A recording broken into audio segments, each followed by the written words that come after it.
ಅವಂಡು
ನೆರೆದಿರುವ ಎಲ್ಲ ಭಕ್ತಾಭಿಮಾನಿಗಳಿಗೆ ವಂದಿಸ್ತಾ ಇಂದು ನಮ್ಮ ಮಂದಿರದ ಒಡತಿ ವಾಚನವನ್ನು ಆರಂಭಿಸುತ್ತಿದ್ದೇನೆ. ಸರಿಸುಮಾರು 75 ವರ್ಷಗಳ ಇತಿಹಾಸ ಇರುವ ಶ್ರೀ ಜನಾರ್ದನ ಭಜನಾ ಮಂದಿರಕ್ಕೆ ಅಮೃತ ಮಹೋತ್ಸವದ ಮಹಾಸಂಭ್ರಮದಲ್ಲಿ ನಾವಿದ್ದೇವೆ. ಜಪ್ಪಿನಮಗರು ಗ್ರಾಮದ ಬಪ್ಪಲಿ ಎನ್ನುವ ಗ್ರಾಮದಲ್ಲಿ ಅಂದು ಯಾವುದೇ ಮೂಲ ಸೌಕರ್ಯಗಳಿಂದ ವಂಚಿತವಾಗಿತ್ತು. ಹೀಗಿದ್ದರೂ ಇಲ್ಲಿ ವಾಸಿಸುವ ಬಡವರಿಗೆ ಅಪಾರ ದೈವ ಭಕ್ತಿಯುಳ್ಳವರಾಗಿದ್ದರು. ತಮಸೋಮ ಜ್ಯೋತಿರ್ಗಮಯ ಕತ್ತಲೆಯಿಂದ ಬೆಳಕಿನೆಡೆಗೆ ಜಗದೊಡೆಯನ ಜನನ ಮಥುರೆಯ ಕಾರಾಗೃಹದ ಅಂಧಾಕಾರದ ಕೋಣೆಯೊಂದರಲ್ಲಿ ಆಗಿದ್ದರೆ ಜನಾರ್ದನ ಸ್ವಾಮಿಯ ಪೂಜೆಯು ಜಾರಪ್ಪ ಪೂಜಾರಿಯವರ ಬಾಡಿಗೆ ಕೋಣೆಯಲ್ಲಿ 1950 ಜನವರಿ 21ರಂದು ಪ್ರಾರಂಭವಾಯಿತು. ಜಪ್ಪು ಬಪ್ಪಾಲ್ ಕುಡುಪಾಡಿ ಪ್ರದೇಶದ ಆಸ್ತಿಕ ವರ್ಗದ ಆಸೆ ಆಕಾಂಕ್ಷೆಗಳ ಪ್ರತಿಫಲವೆಂಬಂತೆ ಜೀವನಿತ ಬಿ ಶೇಷಪ್ಪ ಕೋಟ್ಯನ್ ಅವರ ಮುಂದಾಳತ್ವದಲ್ಲಿ ಹಗಲಿರುಳು ಶ್ರಮದ ಫಲವಾಗಿ ಮಂದಿರವು ಸ್ಥಾಪಿತವಾಯಿತು. 12 ವರ್ಷಗಳ ಕಾಲ ಪೂಜೆ ಸ್ವೀಕರಿಸುತ್ತಿದ್ದ ಶ್ರೀ ಜನಾರ್ದನ ಸ್ವಾಮಿಯ ಮಂದಿರಕ್ಕೆ ಬೇಕಾದಷ್ಟು ಸ್ಥಳವನ್ನು ಭೂದಾನವಾಗಿ ಉಂಬಲಿ ಕೊಟ್ಟವರು ದಿವಂಗತ ಕೈಡೇಲು ರಾಮಕೃಷ್ಣ ಮಲ್ಲಿಯವರು. ತನ್ನ ಮಾತೃಶ್ರೀಯವರ ಸ್ಮರಣಾರ್ಥವಾಗಿ ನೀಡಿದ ಜಾಗದಲ್ಲಿ ಒಂದು ಚಿಕ್ಕ ಮಂದಿರ ನಿರ್ಮಾಣವಾಯಿತು. ಮುಂದೆ ನಾಗದೇವರ ಕಲ್ಲು ಗೋಚರಿಸಿದೆ. ಪರಿಣಾಮ ಪಕ್ಕದಲ್ಲೇ ನಾಗನ ಕಟ್ಟೆ ನಿರ್ಮಿಸಲಾಯಿತು. 1975ರಲ್ಲಿ ರಜತ ಮಹೋತ್ಸವ ದಿವಂಗತ ಎನ್ ಪೂವಣ್ಣ ಶೆಟ್ಟಿಯವರ ನಾಯಕತ್ವದಲ್ಲಿ ವಿಜೃಂಭಣೆಯಿಂದ ನಡೆಯಿತು. 1990ರಲ್ಲಿ ದಿವಂಗತ ಶ್ರೀಧರ ರಾವ್ ಅಧ್ಯಕ್ಷತೆಯಲ್ಲಿ ಶಿಥಿಲಗೊಂಡ ಮಂದಿರವನ್ನು 1990ರಲ್ಲಿ JP ಸುವರ್ಣ ಅವರ ಅಧ್ಯಕ್ಷತೆಯಲ್ಲಿರುವ 33 ಮಂದಿ ಸದಸ್ಯರಿರುವ ಜೀರ್ಣೋದ್ಧಾರ ಸಮಿತಿಯು ರಚಿಸಿ ವೇದಮೂರ್ತಿ ಶ್ರೀ ಕೃಷ್ಣಮೂರ್ತಿ ಭಟ್ಟರ ಪೌರೋಹಿತ್ಯದಲ್ಲಿ ಶಿಲಾನ್ಯಾಸ ಮಾಡಿ 1992ರಲ್ಲಿ ಮಂದಿರ ಪೂರ್ಣಗೊಂಡು ಪರಮಪೂಜ್ಯ ಶ್ರೀ ಶ್ರೀ ಕೇಶವಾನಂದ ಭಾರತ್ ಶ್ರೀಪಾದ ಅವರ ಡಿಒ ಹಸ್ತದಿಂದ ಉದ್ಘಾಟನೆಗೊಂಡಿತು. ಮಂದಿರದ ಸುವರ್ಣ ಮಹೋತ್ಸವ 2000 ಇಸವಿಯಲ್ಲಿ ವೈಭವದಿಂದ ನಡೆಯಿತು.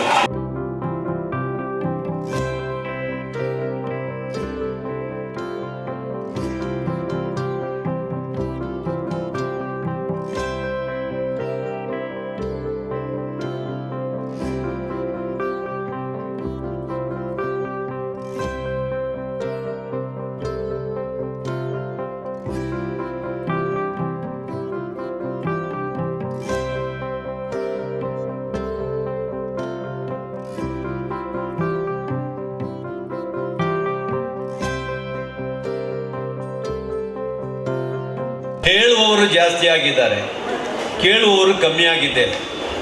ಯಾವಾಗಲೂ ಹೇಳುವವರ ಸಂಖ್ಯೆ ಕಮ್ಮಿ ಆಗಬೇಕು, ಕೇಳುವವರ ಸಂಖ್ಯೆ ಜಾಸ್ತಿ ಆಗಬೇಕು. ಆದರೆ ಅದು ಉಲ್ಟಾಗಿಬಿಟ್ಟಿದೆ ಈಗ. ಹಾಗಾಗಿ ನಾವು ಜಾಸ್ತಿ ಮಾತಾಡೋದ್ರಲ್ಲಿ ಅರ್ಥ ಇಲ್ಲ ಅನ್ನುವಂಥ ಪ್ರಜ್ಞೆಯೊಂದಿಗೆ ಪ್ರಸ್ತುತ ಈ ಕಾರ್ಯಕ್ರಮಕ್ಕೆ ಪೂರಕವಾದ 2 ಮಾತುಗಳನ್ನು ಆಡ್ತಾ ನನ್ನ ಒಂದು ಉದ್ಘಾಟನಾ ಭಾಷಣವನ್ನು ಮುಗಿಸಬೇಕಾಗಿದೆ. ಪೂಜ್ಯರನ್ನು ನಾವು ಮುಂದಿಟ್ಟುಕೊಂಡು ಈ ಕಾರ್ಯಕ್ರಮವನ್ನು ಮಾಡ್ತಾ ಇದ್ದೇವೆ. 75 ವರ್ಷ ಸಂವತ್ಸರವನ್ನು ಕಳೆದಿದೆ ಈ ಒಂದು ಭಜನಾ ಮಂದಿರ. ಬಹುಶಃ ಇವತ್ತು ಈ ಸಂದರ್ಭದಲ್ಲಿ ಈ ಧಾರ್ಮಿಕ ಕಾರ್ಯಕ್ರಮದ ಈ ಒಂದು ವೇದಿಕೆಯ ಮುಂಭಾಗದಲ್ಲಿ ಸಹಸ್ರಾರು ಜನವನ್ನು ನಾವು ನಿರೀಕ್ಷಿಸಬಹುದಿತ್ತೋ ಏನೋ. ಆದರೆ ನಾನೀಗಾಗಲೇ ಹೇಳಿದ ಹಾಗೆ ಕೇಳುವವರ ಸಂಖ್ಯೆ ಈಗ ಕಮ್ಮಿ ಆಗಿದೆ. ಆದರೆ ಕೇಳ್ತಾ ಇರ್ಬೋದು ಕೆಲವರು, ಆ ಬಗ್ಗೆ ನಾನು ಮಾತಾಡೋದಿಲ್ಲ.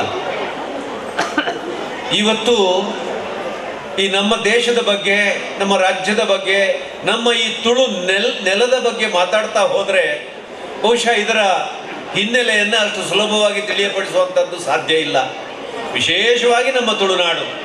ಈ ತುಳುನಾಡು ಅಂತಂದರೆ ದೈವದೇವರ ಒಂದು ತವರೂರು ಅಂತ ಹೇಳಿದರೆ ತಪ್ಪಾಗಲಿಕ್ಕಿಲ್ಲ. ಈ ನಮ್ಮ ನೆಲದಲ್ಲಿ ಜಾತಿ ಧರ್ಮದ ಭೇದವಿಲ್ಲದೆ, ಮೇಲು ಕೀಳು ಅನ್ನತಕ್ಕಂತಹ ಯಾವುದೇ ಭಾವನೆ ಇಲ್ಲದೆ ಎಲ್ಲರನ್ನ ಬಹುಶಃ ಪೋಷಿಸ್ತಾ ಬಂದಂತಹ ಆ ದೈವೀ ಶಕ್ತಿಗಳಿಗೆ ಸಹಸ್ರ ನಮನಗಳನ್ನು ಸಲ್ಲಿಸ್ತಾ ಬಹುಶಃ 1-2 ಮಾತುಗಳನ್ನು ಆಡಬೇಕಾಗಿದೆ. ಸಾಮಾನ್ಯವಾಗಿ ದೇವರನ್ನು ಒಲಿಸಿಕೊಳ್ಳುವಂಥದ್ದು ಎಷ್ಟು ಕಷ್ಟವೋ ಅಷ್ಟೇ ಸುಲಭ ಅನ್ನುವಂಥದ್ದು ಬಹುಶಃ ತಮ್ಮೆಲ್ಲರಿಗೂ ಗೊತ್ತಿದೆ. ದೇವರನ್ನ ಒಲಿಸಿಕೊಳ್ಳುವುದಕ್ಕೆ ಬೇರೆ ಬೇರೆ ಮಾರ್ಗಗಳಿವೆ ಅಂತೆ ಪ್ರಾಜ್ಞರು ಹೇಳ್ತಾರೆ. ಜ್ಞಾನ ಮಾರ್ಗ, ಯೋಗ ಮಾರ್ಗ, ಕರ್ಮ ಮಾರ್ಗ, ಭಕ್ತಿ ಮಾರ್ಗ ಅಂತ 4 ಮಾರ್ಗಗಳು ಮುಖ್ಯವಾಗಿ ದೇವರನ್ನು ಹೋಲಿಸಿಕೊಳ್ಳೋದಕ್ಕೆ ಇರತಕ್ಕಂಥ ಮಾರ್ಗಗಳು. ಆದರೆ ಪ್ರಸ್ತುತ ಈ ಕಲಿಯುಗದಲ್ಲಿ ಅತಿ ಸರಳವಾದಂತಹ ಒಂದು ಮಾರ್ಗವನ್ನು ನಮ್ಮ ಹಿರಿಯರು ತೋರಿಸಿಕೊಟ್ಟಿದ್ದಾರೆ. ಅದುವೇ ಭಕ್ತಿ ಮಾರ್ಗ.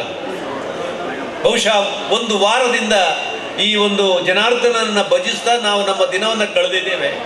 ಈ ಸಂದರ್ಭದಲ್ಲಿ ಖಂಡಿತವಾಗಿಯೂ ನಮ್ಮ ಜನಾರ್ದನಿಗೆ ಒಂದು ರೀತಿಯ ಒಂದು ಭಗವಂತನಾದರೂ ಕೂಡ ಧನ್ಯತಾ ಭಾವ ಬಂದಿರಬಹುದು. ಇಂತಹ ಭಕ್ತವರ್ಗ ನನಗಿದೆಯಲ್ಲ ಅನ್ನೋ ಕಾರಣಕ್ಕಾಗಿ ನಾವು ನೋಡ್ತೇವೆ, ಇತಿಹಾಸದಲ್ಲಿ ಓದ್ತೇವೆ. ಬಹುಶಃ ಸಂತ ತುಕಾರಾಮರಿರಬಹುದು, ಕನಕದಾಸರಿರಬಹುದು, ಭಕ್ತ ಕುಂಬಾರರಿರಬಹುದು, ಇದು ಯಾವುದೇ ಒಂದು ಉನ್ನತ ವರ್ಗಕ್ಕೆ ಸೇರಿದವರಲ್ಲ. ಸಾಮಾನ್ಯ ವರ್ಗದಲ್ಲಿ ಜನಿಸಿದಂತಹ ಮಹಾನೀರು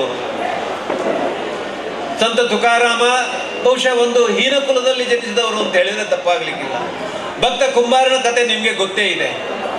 ಯಾವುದೇ ಯಜ್ಞ ಯಾಗದ ಅಗತ್ಯ ಇಲ್ಲದೆಯೂ ಕೂಡ, ಅಥವಾ ಅದರ ಒಂದು ನೆರಳಿಲ್ಲದೆ ಕೇವಲ ಭಕ್ತಿಯ ಮುಖಾಂತರ ದೇವರನ್ನ ಒಲಿಸಿಕೊಂಡಂತಹ ಮಹನೀಯರವರು. ಒಂದು ಉದ್ದೇಶವನ್ನ ಇಟ್ಟು ಈ ಭಜನಾ ಮಂದಿರವನ್ನ ಸ್ಥಾಪನೆಯನ್ನ ಮಾಡಿದ್ದಾರೆ. ನಮ್ಮ ಜಿಲ್ಲೆಯಲ್ಲಿ ವಿಶೇಷವಾಗಿ ಸಾಕಷ್ಟು ಶ್ರದ್ಧಾ ಕೇಂದ್ರಗಳಿದ್ರೂ ಕೂಡ, ಐತಿಹಾಸಿಕ ಪ್ರಸಿದ್ಧ ದೇವಸ್ಥಾನಗಳು ಕೂಡ ಇದ್ರೂ, ಸ್ಥಳೀಯವಾಗಿರುವಂತಹ ಈ ಭಜನಾ ಮಂದಿರಗಳು ಈ ಸಮಾಜದ ಮೇಲೆ ತನ್ನದೇ ಆದಂತಹ ಒಂದು ಪ್ರಭಾವವನ್ನು ಬೀರಿದೆ. ನಮ್ಗೆ ಗೊತ್ತಿದೆ, ಒಂದು ಆರೋಗ್ಯ ಪೂರ್ಣವಾದಂತಹ ಒಂದು ಸಮಾಜದ ಒಂದು ಕಾರಣಕರ್ತ ಒಂದು ಆಗಿ ಈ ಒಂದು ಭಜನಾ ಮಂದಿರಗಳು ರೂಪಿತಗೊಂಡಿದೆ ಅಂತ ನಮ್ಗೆಲ್ಲರಿಗೂ ಗೊತ್ತಿದೆ. ಶ್ರೀ ಜನಾರ್ದನ ಭಜನಾ ಮಂದಿರನು ಕೂಡ ಕಳೆದ ಹಲವಾರು ವರ್ಷಗಳಿಂದ ಇಲ್ಲಿ ನಿರಂತರ ಭಜನಾ ಕಾರ್ಯಕ್ರಮಗಳಿರ್ಬೋದು. ಪುಂಡ್ಲಿಕರು ಮಾತನಾಡುವಾಗ ಹೇಳಿದರು, ನಮ್ಮ ಹಬ್ಬ ಹರಿದಿನಗಳನ್ನು ಕೂಡ ಈ ಭಜನಾ ಮಂದಿರದಲ್ಲಿ ಆಚರಣೆ ಮಾಡುವ ಮೂಲಕ ಏನು ಸಮಾಜದಲ್ಲಿ ನಾವು ಕಾಣ್ತಾ ಇದ್ದೇವೆ, ಇನ್ನೂ ಕೂಡ ಮೇಲು ಕೀಳು, ಶ್ರೀಮಂತ ಬಡವ, ಅಸಾಮಂತ ಏನಿದೆ, ಇದನ್ನ ಒಂದು ರೀತಿಯಲ್ಲಿ ಸರಿದಾರಿಗೆ ತರಬೇಕಿದ್ರೆ ಈ ರೀತಿಯ ಭಜನಾ ಮಂದಿರಗಳು ಒಂದು ಪೂರಕವಾಗಿದೆ. ಈ ನಿಟ್ಟಿನಲ್ಲಿ ಶ್ರೀ ಭಜನಾ ಮಂದಿರನು ಕೂಡ, ನಮ್ಮ ಜನಾರ್ದನ ಭಜನಾ ಮಂದಿರನು ಕೂಡ ಈ ಪರ್ವಕಾಲಗಳನ್ನು ಒಂದು ಸಾರ್ವಜನಿಕ ಒಂದು ರೀತಿಯಲ್ಲಿ ಆಚರಣೆ ಮಾಡುವ ಮೂಲಕ ಅಲ್ಲಿ ಧಾರ್ಮಿಕ ವಿಧಿವಿಧಾನಗಳಿರ್ಬೋದು. ಬಹಳ ಪ್ರಮುಖವಾಗಿ ನಾವೇನು ಸಹಭೋಜನ, ಅನ್ನ ಸಂತರ್ಪಣೆ ಏನಿರ್ತದೆ ಪ್ರಮುಖವಾಗಿ, ಇದೆಲ್ಲವೂ ಕೂಡ ನಮ್ಮಲ್ಲಿರುವಂತಹ ಒಂದು ಭೇದ ಭಾವಗಳನ್ನು ಮರೆತು ನಾವೆಲ್ಲರೂ ಕೂಡ ಒಂದೇ ಎನ್ನುವಂತಹ ಒಂದು ವಿಷಯವನ್ನ ಸಾರುವಂತಹ ಕೆಲಸ ಈ ಭಜನಾ ಮಂದಿರಗಳಿಂದ ಆಗ್ತಾ ಇದೆ. ಭಜನಾ ಮಂದಿರಗಳು ನಮ್ಮ ಶ್ರದ್ಧಾ ಕೇಂದ್ರಗಳು, ನಮ್ಮ ಸಂಸ್ಕೃತಿಯನ್ನ ಬಿಂಬಿಸುವಂತಹ ನಾನಾ ರೂಪದ ಸಾಂಸ್ಕೃತಿಕ ಕಾರ್ಯಕ್ರಮಗಳ ಒಂದು ಪೋಷಕ ಒಂದು ಆಗಿನೂ ಕೂಡ ಈ ಭಜನಾ ಮಂದಿರಗಳು ತನ್ನದೇ ಆದಂತಹ ಕೆಲಸ ಕಾರ್ಯಗಳನ್ನು ಮಾಡ್ತಾ ಇದೆ. ಅಲ್ಲಿ ಧಾರ್ಮಿಕ ವಿಧಿವಿಧಾನಗಳ ಜೊತೆಗೆ ಸಾಕಷ್ಟು ಸಾಂಸ್ಕೃತಿಕ ಕಾರ್ಯಕ್ರಮಗಳನ್ನು ಹಮ್ಮಿಕೊಳ್ಳುವ ಮೂಲಕ ನಮ್ಮ ಸಂಸ್ಕೃತಿಯನ್ನು ಬಿಂಬಿಸುವಂತಹ ಈ ಸಾಂಸ್ಕೃತಿಕ ಕಾರ್ಯಕ್ರಮಗಳನ್ನು ಕೂಡ ಉರಿದುಂಬಿಸುವಂತಹ ಕೆಲಸ ಕಾರ್ಯಗಳಾಗ್ತಾ ಇದೆ. ಅದರ ಜೊತೆಗೆ ಇತ್ತೀಚಿನ ದಿನಗಳಲ್ಲಿ ನಾವು ನೋಡ್ತಾ ಇದ್ದೇವೆ, ಮಂದಿರಗಳು ಕೇವಲ ಧಾರ್ಮಿಕ ಕಾರ್ಯಕ್ರಮಗಳಿಗೆ ಸೀಮಿತವಾಗಿರದೆ ಸಮಾಜದ ಒಂದು ಏನು ಸೇವಾ ರೂಪದ ಕಾರ್ಯಕ್ರಮಗಳನ್ನು ಕೂಡ ಮಾಡಿರುವಂಥದ್ದು ನಾವು ಕಂಡಿದ್ದೇವೆ.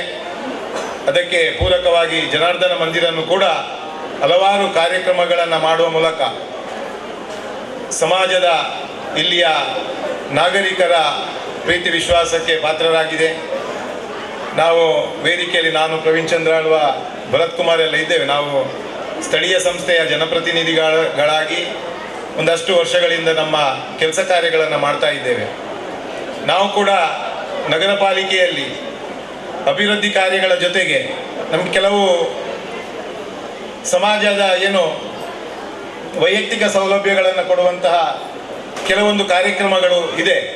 ಅದು ವೈಯಕ್ತಿಕವಾಗಿ ಕೆಲವೊಂದು ಫಲಾನುಭವಿಗಳನ್ನು ಗುರುತಿಸಿ ಅವರಿಗೆ ಬೇಕಿರುವಂಥ ಸೌಲಭ್ಯಗಳನ್ನು ಕೊಡುವಂತಿದೆ. ಆದರೆ ಈ ರೀತಿಯ ಭಜನಾ ಮಂದಿರಗಳಿರ್ಬೋದು, ಧಾರ್ಮಿಕ ಕೇಂದ್ರಗಳಿರ್ಬೋದು, ತನ್ನದೇ ಆದಂತಹ ಒಂದು ಕೆಲಸಗಳನ್ನು ಮಾಡ್ತಾ ಇದೆ. ನಾನು ಈಗಾಗಲೇ ಹೇಳಿದ ಹಾಗೆ ಸಮಾಜದ ಒಂದು ಸ್ವಾಸ್ಥ್ಯವನ್ನು ಕಾಪಾಡುವಂಥ ಕೆಲಸವು ಅದು ಮಾಡ್ತಾ ಬಂದಿದೆ.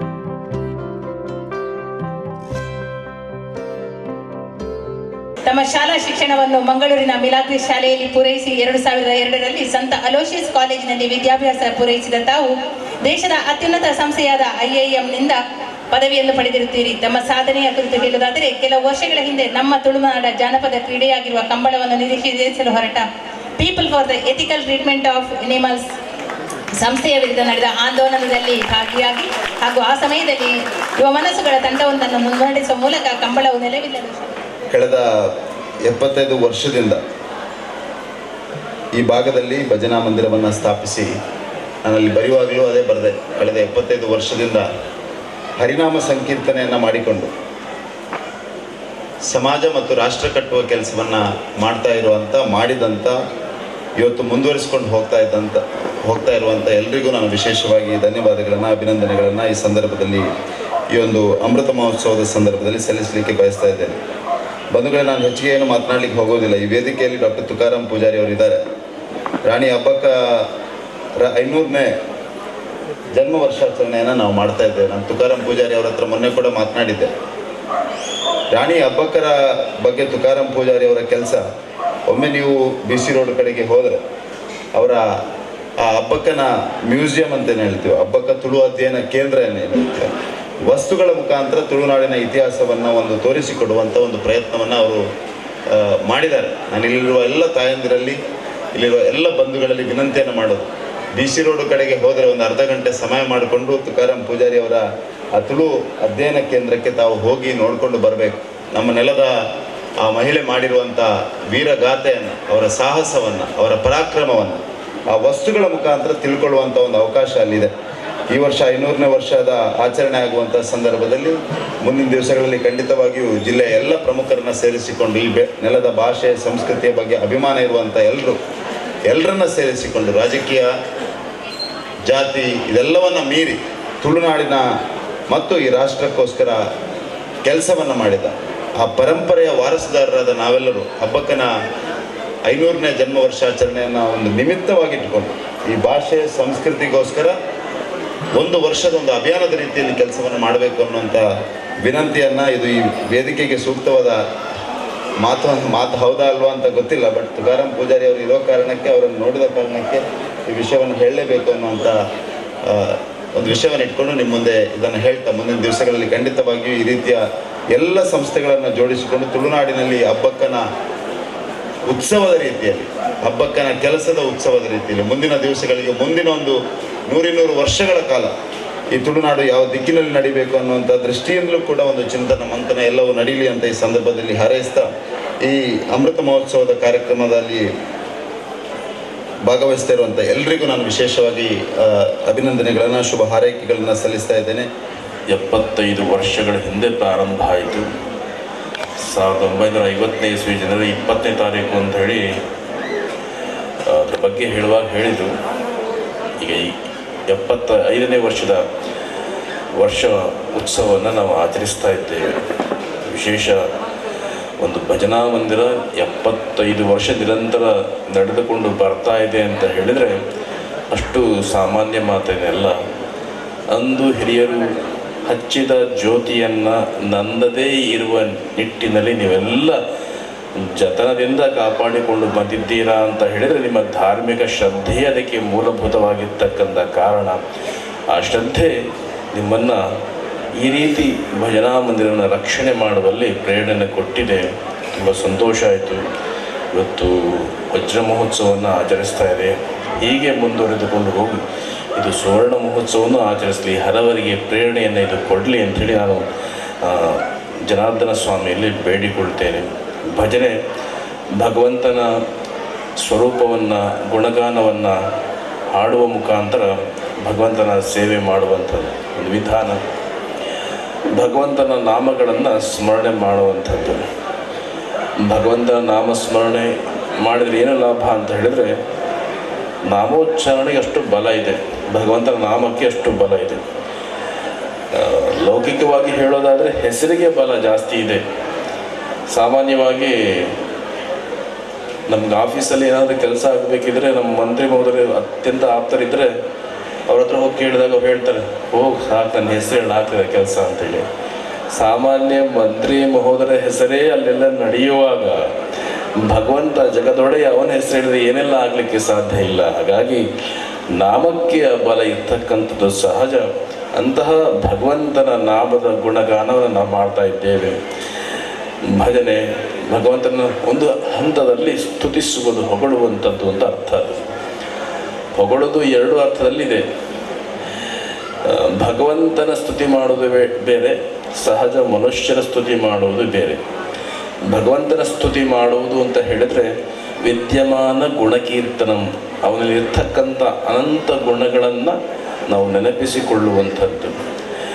ಇದ್ದದಿದ್ದ ಹಾಗೆ ಹೇಳೋದು, ಅಲ್ಲೇನೋ ಅತಿಶಯೋಕ್ತಿ ಏನಿಲ್ಲ.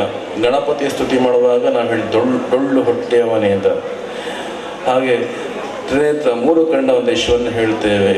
ಹಾಗೆ ಹೇಗೆ ಇದೆಯೋ ಹಾಗೆ ಹೇಳ್ತಾ ಹೋಗ್ತೇವೆ. ಆದರೆ ನಮಗೆ ಆ ರೀತಿ ಹೇಳಿದರೆ ಸಿಟ್ಕೊಂಡು ಹೋಗ್ತೇವೆ. ನಮಗೆ ಭಗವಂತನ ಅನಂತ ಗುಣಗಳನ್ನು ಇದ್ದ ಹಾಗೆ ಹೇಳುವಂಥದ್ದು, ಗುಣಗಾನ ಮಾಡುವಂಥದ್ದು. ಮನುಷ್ಯನ ಹೊಗಳೋದು ಅವಿದ್ಯಮಾನ ಗುಣಕೀರ್ತನಂ, ಇಲ್ಲದೇ ಇರ್ತಕ್ಕಂಥದ್ದನ್ನು ಅವನಲ್ಲಿ ಆರೋಪಿಸಿ ಅವನನ್ನು ಅಡ್ಡಕ್ಕೆ ಏರಿಸುವಂಥದ್ದು. ಇದು ಹೊಗಳೋದು, ಮನಸ್ಸಿಗೆ ಬಂದಾಗ ಹೊಗಳೋದು. ಅವ ಇಂದ್ರ ಚಂದ್ರ ಹಾಗೆ ಹೀಗೆ ಎಲ್ಲ ಹೇಳೋದು. ಯಾಕೆ? ಡೊನೇಷನ್ ಸ್ವಲ್ಪ ಜಾಸ್ತಿ ಬರ್ತದೆ ಅಂತ, ಮತ್ತಿನ್ನೇನೇ ಇಲ್ಲ. ಇನ್ನೇನೋ ಕೆಲಸ ಆಗಬೇಕಾಗಿರ್ತದೆ ಅಷ್ಟೇ. ಆದರೆ ಭಗವಂತನಿಂದ ಅದು ಯಾವುದೋ ಅಪೇಕ್ಷೆ ಪಡದೆ ಭಗವಂತನ ಅನುಗ್ರಹಕ್ಕಾಗಿ ನಾವು ಬೇಡುವಂಥದ್ದು ಭಜನೆ. ಆ ಭಜನೆಯಿಂದ ನಿರಂತರ ನಾವಿಲ್ಲಿ ಭಗವಂತನ ಸೇವೆ ಮಾಡಿಕೊಂಡು ಬಂದಿದ್ದೇವೆ. ಭಜನೆ ಹಿಂದೆ ಭಕ್ತಿ ಇದ್ದರೆ ಮಾತ್ರ ಅದು ಭಗವಂತನ ಪ್ರೀತಿಗೆ ಪಾತ್ರವಾಗುವಂಥದ್ದು. ಒಮ್ಮೆ ಮೀರಾಬಾಯಿ ದೇವಸ್ಥಾನದಲ್ಲೇ ಭಜನೆ ಹೇಳ್ತಾ ಇದ್ದಂತೆ. ಆಗ ತುಂಬ ವಿದ್ವಾಂಸರು, ಸಂಗೀತ ವಿದ್ವಾಂಸರು ಅಲ್ಲಿ ಕೂತಿದ್ದಂತೆ. ಅವ್ರು ಭಜನೆ ಹೇಳ್ತಾ ತಲ್ಲೀನರಾದರು. ಹೇಳುವಾಗ ಇನ್ನೂ ರಾಗ ತಪ್ಪಿತು ಕಾಣ್ತದೆ. ಅಲ್ಲಿದ್ದ ವಿದ್ವಾಂಸರಿಗೆ ಹಿಡಿಸ್ತಿಲ್ಲ. ಆಗ ಹೋಗಿ ಮೀರಾಬಾಯಿಗೆ ಕಾಣುವ ಹಾಗೆ ಗೋಡೆ ಮೇಲೆ ಬರೆದ್ರಂತೆ, ರಾಗಬದ್ಧವಾಗಿ ಹಾಡು ಅಂತ. ಆಗ ಅದನ್ನು ನೋಡಿದ ಮೀರಾಬಾಯಿ ಸ್ವಲ್ಪ ತಿದ್ದಿಲ್ಲಂತೆ, ಅನುರಾಗಬದ್ಧವಾಗಿ ಹಾಡ್ತಾ ಇದ್ದೇನೆ ಅಂತ. ರಾಗಬದ್ಧವಾಗಿ ಹಾಡಿದರೆ ಜನ ಮೆಚ್ಚಿಸುವುದು, ಅನುರಾಗಬದ್ಧವಾಗಿ ಹಾಡಿದರೆ ಜನಾರ್ದನವನ್ನು ಮೆಚ್ಚಿಸಲಿಕ್ಕೆ ಸಾಧ್ಯತೆ ಇದೆ. ನಮ್ಮ ಭಜನೆ ಜನ ಮೆಚ್ಚಿಸೋದಲ್ಲ, ಜನಾರ್ದನ ಮೆಚ್ಚಿದಾಗ ಮಾತ್ರ ಅದು ಸಾರ್ಥಕವಾಗುವಂಥದ್ದು. ಆ ನಿಟ್ಟಿನಲ್ಲಿ ಭಜನೆಯನ್ನು ನಾವು ನಿರಂತರ 75 ವರ್ಷಗಳಿಂದ ಮಾಡ್ತಾ ಬಂದಿದ್ದೇವೆ. ದೇವರ ಅನುಗ್ರಹ ನಮ್ಮೆಲ್ಲರ ಮೇಲೆ. ನಮ್ಮ ಭಾರತೀಯ ಸಂಸ್ಕೃತಿಯ ವೈಶಿಷ್ಟ್ಯವೇ ಅದು, ವೈವಿಧ್ಯಪೂರ್ಣವಾಗಿರ್ತಕ್ಕಂಥದ್ದು, ಅನೇಕತೆಯಲ್ಲಿ ಏಕತೆಯನ್ನು ಕಾಣುವಂಥದ್ದು. ಎಲ್ಲ ಒಂದೇ ಲೆಕ್ಕ ಇರಬೇಕು ಅಂತ ಹೇಳಿದರೆ ಸಾಧ್ಯ ಇಲ್ಲ. ನಾನಿವತ್ತು ಮಂಗಳೂರಲ್ಲಿದ್ದೇನೆ, ನಾನೀಗ ಮಂಗಳೂರಿಗೆ ಬರಬೇಕು. ಮಂಗಳೂರಿಂದ ನಾನೀಗ ಮಂಗಳೂರಿಗೆ ಬರಬೇಕು. ಕಾಸರಗೋಡಲ್ಲಿದ್ದೇನೆ ಅಂದರೆ ದಾರಿ ಬೇರೆ, ಮಂಗಳೂರಿಗೆ ಬರಬೇಕು. ಉಡುಪಿಲಿದ್ದೇನೆ ಅಂದರೆ ದಾರಿ ಬೇರೆ. ಹಾಗಾಗಿ ಮಾರ್ಗಗಳು ಅನೇಕ ನಮ್ಮಲ್ಲಿ ನಾವು ಒಪ್ಪಿಕೊಂಡಿದ್ದೇವೆ.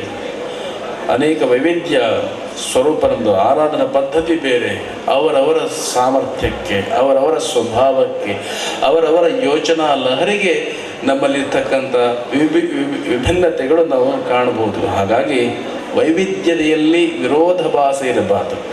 ವೈವಿಧ್ಯತೆಯಲ್ಲಿ ಏಕತೆ ಇದ್ದಾಗ, ಸಾಮರಸ್ಯ ಇದ್ದಾಗ ಮಾತ್ರ ನಮ್ಮ ಭಾರತೀಯ ಸಂಸ್ಕೃತಿ ಬೆಳೆದು ಬರಲಿಕ್ಕೆ ಸಾಧ್ಯತೆ ಇದೆ.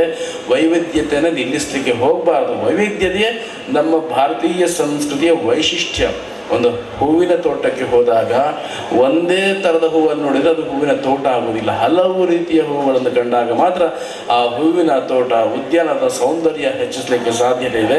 ಒಂದು ಕಾಡು ಅಂತ ಹೇಳಿದರೆ ಒಂದೇ ರೀತಿ ಮರ ಇರೋದಿಲ್ಲ, ಅಲ್ಲಿ ವಿಭಿನ್ನ ರೀತಿಯ ಸ್ವರೂಪದ ಮರಗಳಿರ್ತದೆ. ನಾಡು ಹೇಳಿದರೆ ವಿಭಿನ್ನ ಮನಸ್ಥಿತಿಯ ಜನರು ಇರ್ತಾರೆ, ವಿಭಿನ್ನ ಆರಾಧನಾ ಕೇಂದ್ರಗಳು ಇರ್ತದೆ. ಹಾಗಾಗಿ ನಮ್ಮಲ್ಲಿ ಪೈಪೋಟಿ ಇರಬಾರ್ದು. ಸಾಮರಸ್ಯ ಇದ್ದಾಗ ಮಾತ್ರ ನಾವು ಏಕತೆಯನ್ನು ಸಾಧಿಸಲಿಕ್ಕೆ ಸಾಧ್ಯತೆ ಇದೆ. ಸಾಮರಸ್ಯ ಅತ್ಯಂತ ಮುಖ್ಯವಾಗಿರ್ತಕ್ಕಂಥದ್ದು. ನಾವು ಗಾರ್ಡನ್ಗೆ ಹೋಗಿ ಕುತ್ಕೊಳ್ತೇವೆ, ಗಾರ್ಡನ್ನಲ್ಲಿ ಎಲ್ಲ ರೀತಿ ಇರ್ತದೆ.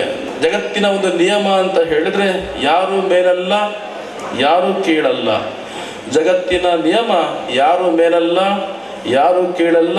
ಹಾಗಂತ ಹೇಳಿ ಎಲ್ಲರೂ ಸಮಾನರೂ ಕೂಡ ಅಲ್ಲ. ವೈವಿಧ್ಯತೆ ನಮ್ಮಲ್ಲಿದೆ. ನಾವು ಗಾರ್ಡನ್ನಿಗೆ ಹೋದಾಗ ಅಲ್ಲಿ ಅನೇಕ ಥರದ ಗಿಡಗಳನ್ನು, ಮರಗಳನ್ನು ಕಾಣ್ತೇವೆ. ಒಂದು ದೊಡ್ಡ ತೆಂಗಿನ ಮರ ಎತ್ತರಕ್ಕೆ ಬೆಳೆದಿದೆ, ಅದ್ರ ಬುಡದಲ್ಲಿ ಸಣ್ಣ ಹೂವಿನ ಗಿಡ ಸಣ್ಣದಾಗಿ ಬೆಳೆದಿದೆ. ತೆಂಗಿನ ಮರ, ನಾನು ಎತ್ತರಕ್ಕಿದ್ದೇನೆ, ನಾನೇ ಶ್ರೇಷ್ಠ ಅಂದ್ಕೊಂಡ್ರೆ ಅದು ಮೂರ್ಖತನ. ಆ ಹೂವಿನ ಗಿಡ, ನಾನು ಕುಬ್ಜವಾಗಿದ್ದೇನೆ ಅಂತ ಕೀಳಿದ ಮೇಲೆ ಅದು ಬದುಕಿದರೆ ಅದು ಬದುಕಲಿಕ್ಕೆ ಸಾಧ್ಯವಿಲ್ಲ. ಏನು ವೈಶಿಷ್ಟ್ಯ ಅಂತ ಹೇಳಿದ್ರೆ, ಎತ್ತರಕ್ಕೆ ಬೆಳೆದ ತೆಂಗಿನ ಮರದ ಕಾಯಿಯನ್ನು ಒಡೆದು ಜನಾರ್ದನ ಕಾಲು ಬುಡದಲ್ಲಿರ್ತೇವೆ. ಸಣ್ಣಗಿರುವ ಹೂವಿನ ಗಿಡದ ಹೂವನ್ನು ಕಿತ್ತು ಮಾಲೆಯನ್ನು ಮಾಡಿ ಜನಾರ್ದನ ಮುಡಿಯ ಗೆರೆಸ್ತೇವೆ. ಹಾಗಾಗಿ ಯಾರು ಮೇಲಲ್ಲ, ಯಾರೂ ಕೀಳಲ್ಲ, ಹಾಗಂತೇಳಿ ಎಲ್ಲರೂ ಸಮಾನರೂ ಕೂಡ ಅಲ್ಲ. ಅದರದ್ದೇ ಆಗಿರ್ತಕ್ಕಂಥ ವೈಭಿನ್ಯತೆ, ವೈಶಿಷ್ಟ್ಯ ಇರ್ತಕ್ಕಂಥದ್ದು ನಮ್ಮ ಹಿಂದೂ ಸನಾತನ ಸಂಸ್ಕೃತಿಯಲ್ಲಿ.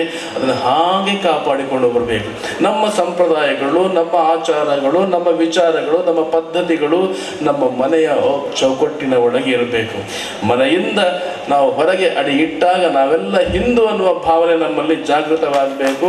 ನಾವು ರಾಷ್ಟ್ರದ ವಿಷಯಕ್ಕೆ ಬಂದಾಗ ನಾವು ಭಾರತೀಯರು ಅನ್ನುವ ರಾಷ್ಟ್ರ ಪ್ರಜ್ಞೆ ನಮ್ಮಲ್ಲಿ ಜಾಗೃತವಾದಾಗ ಮಾತ್ರ ಈ ರಾಷ್ಟ್ರ ನಿರಂತರವಾಗಿ ಉಳಿದುಕೊಂಡು ಬೆಳೆದುಕೊಂಡು ಬರಲಿಕ್ಕೆ ಸಾಧ್ಯತೆ ಇದೆ. ಕೊನೆಯದಾಗಿ, ನಿರಂತರ ನನಗೂ ಕೂಡ ಆರೋಗ್ಯ ಸರಿ ಇಲ್ಲ, ನಾನು ಹೇಳಿದೆ ಇವತ್ತು ಬರೋದಿಲ್ಲ ಅಂತ ಹೇಳಿ, ಆದರೂ ಒತ್ತಾಯದ ಮೇಲೆ ಬಂದಿದ್ದೇನೆ. ಒಂದು ಕೊನೆಯ ಮಾತು ಹೇಳೋದು ಅಂತ ಹೇಳಿದ್ರೆ, ನಾನು ಹೋದರೆಲ್ಲ ಹೇಳ್ತೇನೆ, ನಮ್ಮ ತಾಯಂದರು, ನಮ್ಮ ಇಂದಿನ ಯುವ ಪೀಳಿಗೆ ಒಂದು ಮನಸ್ಸು ಮಾಡಬೇಕು. ಮಕ್ಕಳನ್ನು ಒಂದಕ್ಕೆ ನಿಲ್ಲಿಸಬೇಡಿ.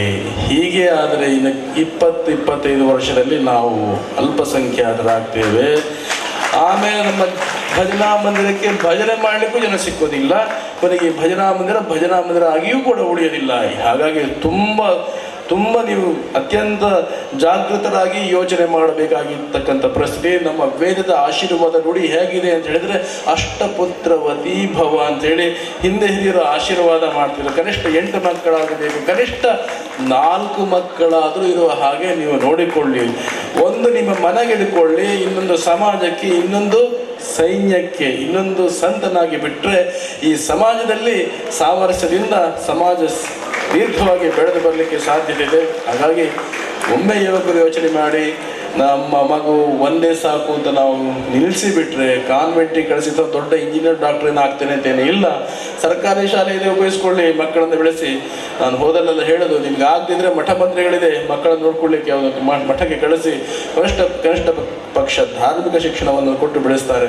ಹೀಗೆ ಆದರೆ ನಮ್ಮ ಸಂಖ್ಯೆ ಕಡಿಮೆ ಆದರೆ, ಇವತ್ತೇನು 75 ವರ್ಷ ನಾವು ಆಚರಣೆ ಮಾಡ್ತಿದ್ದೇವೆ, 100ನೇ ವರ್ಷ ಆಚರಣೆ ಮಾಡಲಿಕ್ಕೆ ನಮ್ಮ ಭಜನಾ ಮಂದಿರ ಇರೋದಿಲ್ಲ, ನಮ್ಮ ಸಂಖ್ಯೆಯೂ ಕೂಡ ಇರೋದಿಲ್ಲ, ಅದು ಆಗೋದಿಲ್ಲ. ಹಾಗಾಗಿ ಅದರ ಬಗ್ಗೆ ಎಲ್ಲ ಯುವಕರು, ಯುವತಿಯರು, ಮುಂದೆ ನವ ವಿವಾಹಿತರು, ವಿವಾಹ ಆಗುವಂಥರು ದೀರ್ಘವಾಗಿ ನೀವು ಯೋಚನೆ ಮಾಡಬೇಕು ಅಂಥೇಳಿ ನನ್ನ ಅಭಿಪ್ರಾಯನ ವ್ಯಕ್ತಪಡಿಸ್ತಾ, ಒಂದು ಸಂತೋಷ ಅಂತೇಳಿ ಇವತ್ತಿನ ಈ ಕಾರ್ಯಕ್ರಮದಲ್ಲಿ ನಾವು ಹೋದೆಲ್ಲ ಹೇಳ್ತಾ ಇದ್ದೆ, ಮಕ್ಕಳು ಕಾಣೋದಿಲ್ಲ ಅಂಥೇಳಿ.